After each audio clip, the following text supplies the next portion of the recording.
Some days I feel a little grander than others. I discovered that I have a great deal of tinsel that I hadn't sold. I sent all my tinsel off. But I found a little package of tinsel in the back of a cupboard when I was looking for something completely different. So I've added tinsel to my Christmas display. Woohoo! I didn't put any on the tree that's for sale because someone just might decide to buy it. But even if nobody buys the rest of these things, I'm pretty happy. I know someone I could make a present of that for Christmas. And that would be a really easy present solution, so maybe I'll just give it away. Yeah, so doing the dishes here. Yep, I'm going to set you on the can opener. Oh, you should see this can opener. It's really groovy. Isn't that a beautiful old vintage can opener? Problem is, the gears over here, this system here, this needs to be sharpened and that needs to be, I think these two pieces need to be changed out. I'm not really sure what that takes, but it no longer grabs the can properly, and we're actually using a handheld can opener, which is a shame because when it works, this is a superior can opener to every other one on the market. I swear to you. So yesterday, my Coleman hot water on demand unit arrived. I had bought one at Canadian Tire last summer and never got it to work properly because the battery in it is Deadsville. So I contacted Coleman about it after I had verified that it wasn't something I was doing wrong, but that in fact the device is faulty, and they mailed me a new one. I had to scribble the incident number in permanent marker on the device and on, oh, it doesn't matter, on a couple of things, proving that I owned it, you know, and then send them photos of that incident number permanently scribbled on the device. And so then they sent me a new one. So the battery, the faulty battery, is removable and replaceable. So now all I have to do is take the faulty battery down to Bolt Mobile here in town. They used to be called Battery Boys. Now they're Bolt Mobile. And they do battery fixing and building and repairing and refreshing. And they will replace the batteries for me for far less than the cost of the original unit. At which point I'll have 2 units. And what I'm thinking is, I cannot in good conscience sell a unit. I know that's the easy answer. Ooh, it's worth 400 some bucks. Sell it to someone for 200. And don't think that I don't think of that, but then at the same time, it seems wrong to sell somebody something that was considered damaged on warranty, even if I replace the battery and get it running, and I don't want to sell them the new one.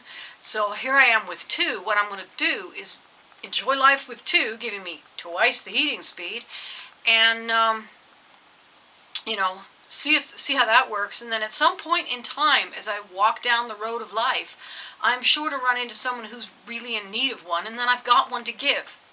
So ultimately, I'll wind up giving it away. I've just got to grab this kettle full of water. I'm not happy with how hot my dishwater is, so the best way to get really good hot water is with a kettle. And I will say this about the Coleman hot water on demand. It's I put the thermometer in because one of my needs for hot water is to do with irrigating my stoma. When I'm out on the road, it's going to be I need to get a water. That's what I need to write down. I need to get a thermometer, like the sort that you put in baby's bath water. So I'll put down bath water thermometer. Thermo. Oh, I can't write. Look at how scribbly that is.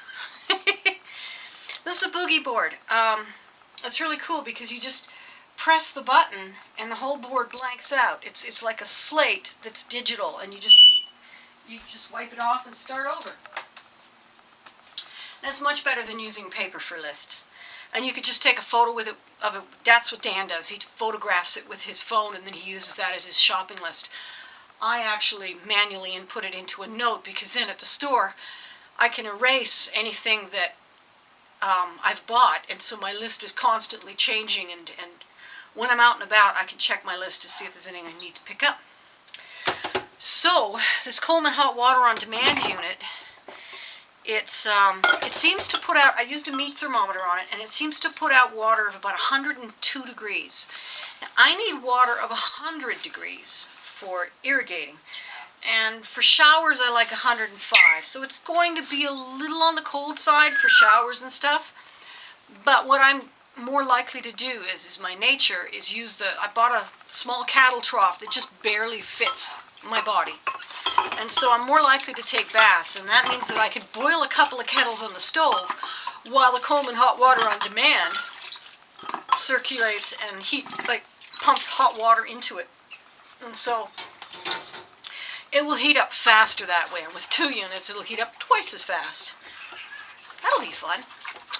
I've already taken a bath in it, and I was trying to use the other Coleman hot water on demand because it seemed like it would also be a good thing to add a little heat to the water when it cools off and stuff, but it's really wasn't working at all. It just wasn't working. I don't have this camera aimed well enough so that I can stand over the sink to do my washing. I wash with a dish brush. This is a European style. I go in and I brush that thing all over, inside, outside, on top, on bottom. Because to me, these things are too germy for the vessels in which I put food. That's fine for the counter, and I use really hot water, and I, like boiling hot water and kills germs that way, and I clean it. But in point of fact, what I really tend to use these for is temporary moisture absorbing, like for little spills, or to polish shiny things like the microwave and the tap, actually. And when doing the counters, the old germy sponge, which when it gets too ugly looking is replaced. But that's a source of plastics in the ocean. Some days, being an environmentalist is so overwhelming. There are so many different places where we as a species are screwing up. It can really be hard to know all of that. It's like, I went shopping for wool yesterday. I had to get more wool for my loom, and I did not find it, by the way. But I went from store to store to store looking for wool. There's 3 places in town where you can buy yarn. The first one, Prairie Lily Knitting and Weaving, she's a lovely lady. That's where I got the original blue wool. And then the off-white wool I got at Michael's. So I went there for the blue wool. Well, she doesn't carry it anymore. She says, in fact, it was discounted at the time because it just wasn't selling. And that's the thing. People are buying acrylic blend wool because there's a whole lot of functional advantages, and they aren't really aware of the laundry effluent issue. And frankly, we shouldn't have to give up our textile options for this problem, because this problem could be solved with filtering. Filtering and treating of the water that filters out the microplastics that are getting into the water, because that's where most of it's coming from in this case, and then repurposing the effluent that's filtered out. So one way or another, like building roads or every question in the world has at least 100, if not 1,000 answers. We don't always know even one of them, but they're out there. We just have to look and try and experiment. We've got some damn good methods of experimentation for finding those answers. We as a species know how to solve problems. So at the moment, sticking with pure wool is one thing. Plus, I want to felt it. When it's done weaving, it's called fulling. I want it to felt down. I've got a sweater like that, and it's really beautiful, and I'm really looking forward to the results. But so I went to Michael's, the big box craft store where I bought the white wool, and they used to have one side of one aisle dedicated to pure wool, and now there's all wool blends, and there's only 3. There's only 2 rows of bins up and down that are actually pure wool, and it looks to me like they're not going to reorder when they get emptied either. So I grabbed all the white they had, and I'm hoping it's enough. But as to the blue, I then went to the Wool Emporium down in the south of town. The Wool Emporium is the one place I really expected to find it. I mean, she works with local weavers and spinners, in fact. She gets She gets wool locally. She didn't have any blue wool, not even of a nearly appropriate shade. Nothing. It's nothing. She wasn't in, but the people who were in were telling me that she's been waiting on an order from a mill, woolens mill, for months that they haven't, because she's such a small buyer, they just don't give a damn. I don't know what's going on with it. Is there a wool shortage? Is it just that blends are so darn popular because they don't shrink and everything? I mean, I get it. Wool blends last longer. Your knitted work lasts more time. You know, the pure alpaca sweater that my friend knitted for Timmy has worn thin and needs to be repaired, retired, reworked. I don't even know. Meanwhile, this alpaca blend, I'm taking it out from under him. There's this alpaca blend blanket that I knitted for Timmy back when, and I mean, he's 8 years old, so this is 8 years old. And I knitted this for him, and it was so soft. It was just like holding a fluffy cloud, and now it feels like acrylic. So what's happened is, it was about a 20% alpaca blend, as it turns out. I just saw pack on the label, didn't think I had to read the fine print. I was learning, you know. And the 80% acrylic is what's left, and it feels like it. And it's nowhere near as warm or as nice. And in fact, I'm going to start making him some new blankets. Oh, poor Timmy. Poor little Timmy didn't like that. I mean, because it was underneath him, and I pulled it out from under him.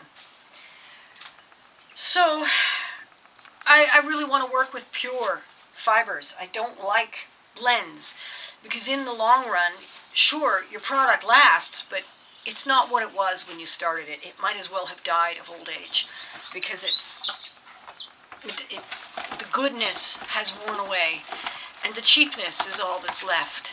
I had the same problem with the blanket upstairs that I knitted for Timmy. It's, again, there's one section of it that is clearly pure alpaca, and it's still as soft as a dream. But the rest of it's got hard. To me, it feels hard. It feels crispy. It feels like plastic. So this cloth that I'm making, I believe I showed it to you yesterday, in blue and white. I'm down to, I think if I use up the spool of blue, I had blue on a spool for the weft, and I think if I use that up on the warp, I can finish the warp and get it rolled up and put away. Because it's still stretched out all over the bus, and I can't get this wool. I can't. Nobody has a sky blue 2-ply twill pure wool. Nobody. No one's got a color even close enough. But now here's what I did: is I went online, and I did my best to support the local merchants, and then I went to the online market, and I found the company that makes it no longer carry that color lot. But I found that there were substitute companies that do carry a color lot very close to that color. Now I can't expect it to be the same color when it gets here. And it might even be off just enough to annoy me. And I might wind up going and ordering new wool in a slightly different color and using it for something else. It only cost me $30. Heck, it was like, for the cheapest shipping was $30. It was actually more money for the shipping, I think. I think I paid $15 for the shipping because I went with the cheapest, but it was only $28, probably US. I'm not sure, but it was delightfully cheap compared to buying it locally. So there's that. You know, I'd rather spend the extra to make sure that I'm paying the wages of the people who are working in my community. So I don't mind going and spending another 20%, 30% to make sure that I'm keeping my local economy strong, because when everything starts getting stupid on the international level, a strong local economy will help you ride it out. It's very important. So, you know, I shop local whenever I can. So I've got wool coming, and here's the thing, they only had 5 balls of it left. And I'm hoping that's enough.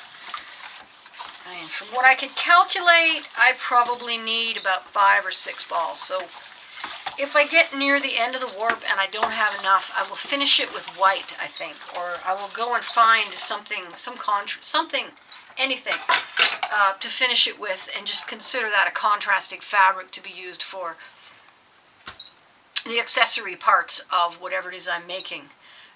Probably pants. I'm pretty sure I'm making pants, and I want pants that have an actual waistband and closure. I haven't decided if I want to do the sailor thing where you've got pockets and they button up the sides. The one thing that I know for sure is the front has to be baggy. It must be baggy because I am baggy. I have a baggy belly these days, and I'm not talking about the sag, which is also considerable. I'm talking about I literally have a bag constantly glued to my stomach. That's the colostomy. Still can't believe that happened. Even now, even though I live with it, I still, sometimes my brain wants to go, no, you imagined all that. You're normal. You're going to go to the bathroom anytime now. Nope. Never again. It is permanent.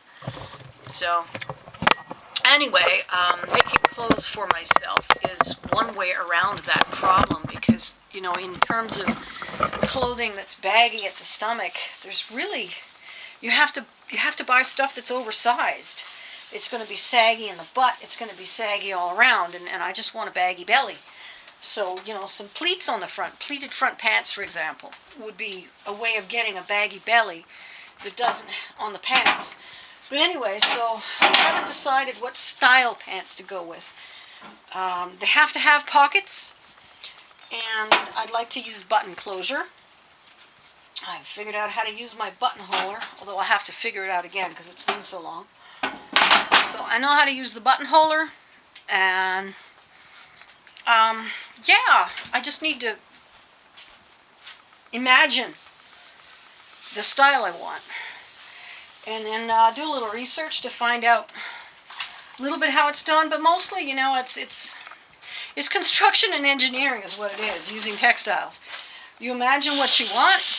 You've done enough stitching to know little details, like the way that the crotch has to shape on the pants in order for it to meet the seams, that sort of thing. You just have to have some basic idea of how things are structured. Like, for instance, the shape of a sleeve. Ooh, you're all wibbly wobbly. The shape of a sleeve, for instance, is not a straight up cylinder. It's a cylinder that gets wider at the end, and it has a fluted opening. So it gets wider, and then it's got a V-shaped fluted opening, and then it gets stitched on, and it's more of a teardrop shape where it actually gets stitched on around here, not a circle.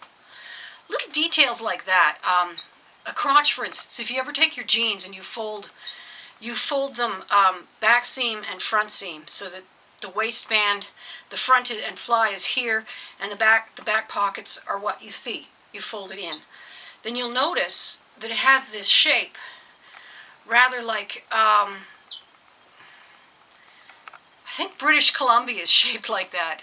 It's got a point up here, and it's got a straight bit like that, but then it goes out to a point right where it actually curves under your butt and points its way forward. It points forward when you're wearing it.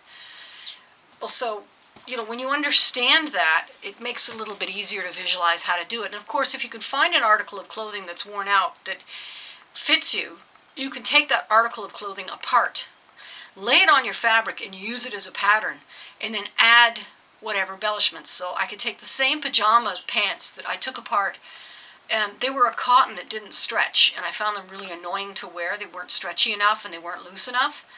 So I took them apart, and I laid them on my fabric, and I actually cut ½ inch wider because I wanted a bigger pair of pants than the original pair of pants. And then I constructed it exactly the same as the pajama pants, and those are my rainbow black stripes with rainbow horizontal coloration pants that I have. I don't know if I've shown them to you in a video. Heck, let me take you downstairs and show them to you. It's beautiful fabric. I really love it. And so that's how I stitch up those pants. Wow, it's dark down here, isn't it? Let's turn on some light. Woo! Light switches. Isn't electricity amazing? I mean, really amazing. So this is the fabric of which I'm speaking. It's black and white stripe vertically, but variegated rainbow thread horizontally, and it's made with cotton yarn. And so the new pants will be this blue with white check wool that I will felt down so that it's nice and thick. And what I'm going to do this afternoon is go out in the bus and finish the warp with what blue I've got left. I'm praying I've got enough for just one more section because it's just too narrow the way it is to match up at all. And then I've ordered some yarn for doing the weft. Warp is long and weft is wide. So I've ordered some yarn for that. We'll see how that goes. Could be a trial sometimes. But at least if I could get the thing rolled up, that is going to be a scary task. You're supposed to do it with a friend. You're supposed to have someone who's holding the yarn at a tension, stands back playing tug of war with the loom as you roll the yarn onto the loom. And I don't have that. So I'm thinking, well, what if I creep the table forward and let the weight of the table provide the tension, but then my cranking will cause the table to slowly move towards. But that's a bit problematic because, in point of fact,